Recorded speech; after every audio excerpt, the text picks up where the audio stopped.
ഞാൻ ഈ ധനാഭ്യർത്ഥന ചർച്ചയെ എതിർക്കുകയാണ് സർ. എത്ര സമയം സംഘടന തുടങ്ങിയിട്ട്?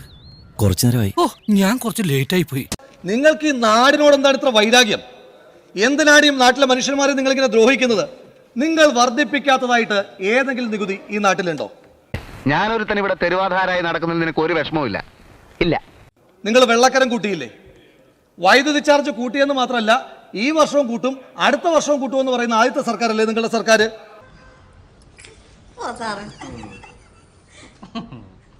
നിങ്ങൾ രജിസ്ട്രേഷൻ ഫീസ് വർദ്ധിപ്പിച്ചില്ലേ? ഭൂനികുതി വർദ്ധിപ്പിച്ചില്ലേ? Court fees വർദ്ധിപ്പിച്ചില്ലേ? 15 വർഷം കഴിഞ്ഞ വാഹനങ്ങളുടെ നികുതി നിങ്ങൾ വർദ്ധിപ്പിച്ചില്ലേ? Bus charge വർദ്ധിപ്പിച്ചില്ലേ?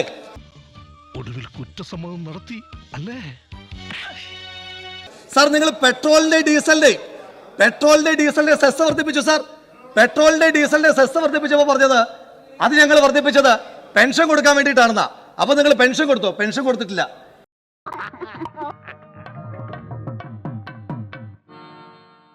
ഇവരെ പേടിച്ച് കേരളത്തിൽ ഒരു കുട്ടിക്ക് ജനിക്കാനോ ജനിച്ച ഒരാൾക്ക് മരിക്കാനോ പോലും പേടിയാണ് സാർ.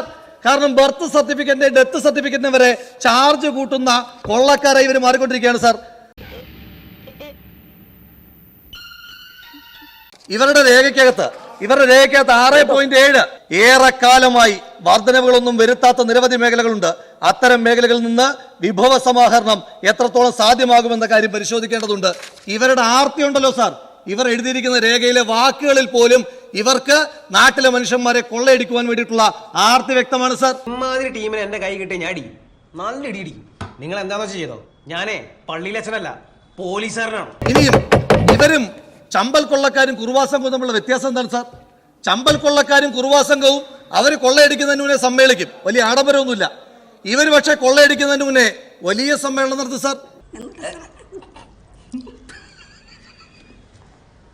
ഇവർ പന്തലിടും, ഇവർ ഘോഷയാത്ര നടത്തും, ഇവർ തിരുവാതിര നടത്തും, ഇവർ റെഡ് വോളണ്ടിയർ മാർച്ച് നടത്തും. ഇതെല്ലാം നടത്തിയതിന് ശേഷമാണ് സാർ ഇവർ കൊള്ളയടിച്ചുകൊണ്ടിരിക്കുന്നത്. പറ്റിക്കാൻ വേണ്ടി പറയണല്ലോ സാറേ, അല്ലേ സാറല്ലേ? പക്ഷെ പറ്റിക്കാൻ വേണ്ടിയിട്ടാണെങ്കിലും ആരോട് ഇങ്ങനെയൊന്നും പറയണം സാർ. കൊള്ളയടിക്കാൻ വേണ്ടി ഇത്രയേറെ പണം ചെലവഴിക്കുന്ന ആദ്യത്തെ കൊള്ള സംഘമായി ഈ സർക്കാരും ഈ സർക്കാരിന് നേതൃത്വം കൊടുക്കുന്ന പാർട്ടി മാറുകയാണ് സാർ. എനിക്ക് മടുത്തടാ, ഞാൻ എന്റെ ജീവൻ കൊടുക്കാൻ പോവുക. അതിൽ എനിക്ക് വലിയ പരാതി ഒന്നുമില്ല. കഴിഞ്ഞ ദിവസം കേരളത്തിന്റെ പൊതുമരാമത്ത് മന്ത്രി അദ്ദേഹം ചോദിക്കുകയാണ് കോൺഗ്രസിനോട്, കോൺഗ്രസ് ഇതുപോലൊരു സമ്മേളനം നടത്തിയിട്ടുണ്ടോ?